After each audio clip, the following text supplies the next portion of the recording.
This is my library of molds. So we have fish. See, this is a bonita, small fish. Red snapper someone gave me. This is one of my favorite molds I've had for years. It's a little sunfish. Comes together. This is a tiny bluefish. This is what the kids fish for in August, you know, the little snappers they call them. Well, this is a brown trout. My son caught that and he always wants me to let everyone know. This is the brown trout, the actual cast of the terracotta. That's a rainbow, Gerber daisies, one of my favorites. Well, this is bark from a trip I took out west in Montana and made this big rubber mold. For me, I think it starts from like childhood, you know, and I think, you know, my father at the time, he's a painter and he was an abstract painter, but he was taking ideas from photographs taken from the ground. I can recall being, you know, 7 years old, going out just on drives in the countryside and wandering around in the woods and collecting objects for terrariums. And I think that that kind of activity becomes part of your character, you know, and as it's embedded. I love fishing because I love that activity of being outside, thinking about the landscape, and then doing this activity that puts you there. One day I took a mold right from a fish, a plaster mold. I said, this could be interesting. I'm going to make a mold of this fish before I eat it. So I made a mold of a bluefish. So I had this thing and I wasn't sure what to do with it, and then I started to press clay into it. And so I started to build these clay objects. It was not unlike a photographer where you're going out and you're sort of capturing these things. You know, like a landscape photographer might wander the woods, you know, looking for imagery or and searching. And I felt sort of that's what I was doing. And in a way, you know, you think about the mold, it's like a negative of an object. And so I was collecting, looking at objects, bringing them back, making molds of them, and then, you know, using all of that sort of technical knowledge I had about mold making. I often think about painting when I'm doing these, even though they're sculptural. They are flat, they're like high relief, you know, but it's like creating an image.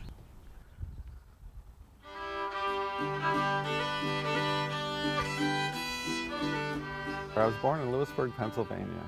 I lived there till I was about 7, and then I moved to Michigan for a couple years, and then to California. Lived there for at least 10 years. I always think of that as sort of formative years, you know.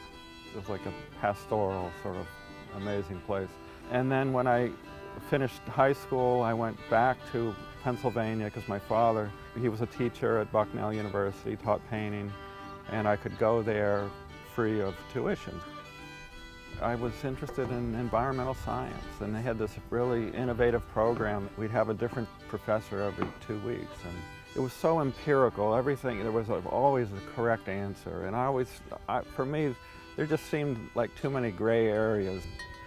And then when I think back, you know, when I was a kid, like in the 70s, there were students of my father's and other people at Bucknell, and they were doing these site-specific things out in the landscape that I thought were so weird and so unusual, and I just didn't know, you know, I had no idea what they were doing. I remember a piece, it was a giant pile of coal, and a student had just put a series of white sort of neutral boards going up this hill. And I would ask my father, what is that? You know, what is that about? And he said, it's artwork, you know, it's an art piece. It's about the site, it's about the place. And I still was not able to comprehend that at age 14, but I thought it was really interesting. You know, there's something about it stuck to me, and I often think back about those days, you know, like now as I mature as an artist, I think about that time as a really exciting time, you know, and the culture. And I guess there was an openness to it that I thought was really fascinating. You could interpret it in so many ways. I think that appealed to me. So I started to sort of move towards the studio art. I've always been interested in objects, and you know, I thought I wanted to be a furniture maker. Sculpture became more appealing. I think that combination and sort of a love of material and object making is what drew me to sculpture and I came to RISD and that's what I wanted to do. I wanted to study sculpture.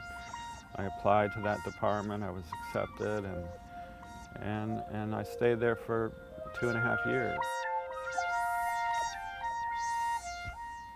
So I did this for about 4 years. I was a mold maker, kept the studio, did a lot of odd jobs, kind of cobbled things together, as a lot of young people do as they get out of school. And I wanted to leave Rhode Island, and Chi-Chi Skanga, my wife, her father, Italo Skanga, well-known artist, was teaching at the University of California, San Diego, which was a very sort of conceptually based program.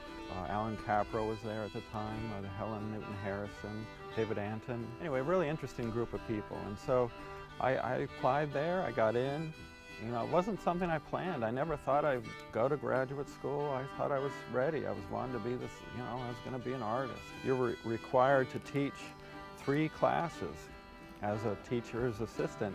I did not want to do it. I was nervous to do it, but I did it, and I just loved it. I really liked talking to students about art, and it helped me sort of think about my own work. It just felt really natural, and so teaching's been a big part of my life ever since. It's a great occupation.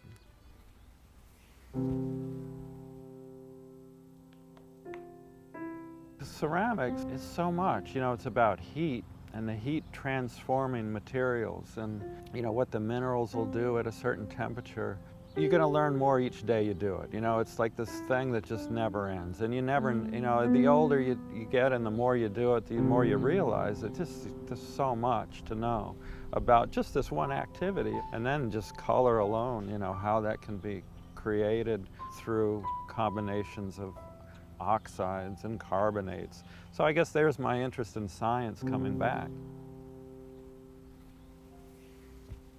As an artist, what I'm interested in is objects and how they can communicate through material and idea and how they exist in the world. And I think in my own work, I've always been interested in the natural world and trying to sort of use that metaphorically, what that can evoke, and explore it in terms of narrative, and then go back and forth between narrative and then just exploring the materials that exist.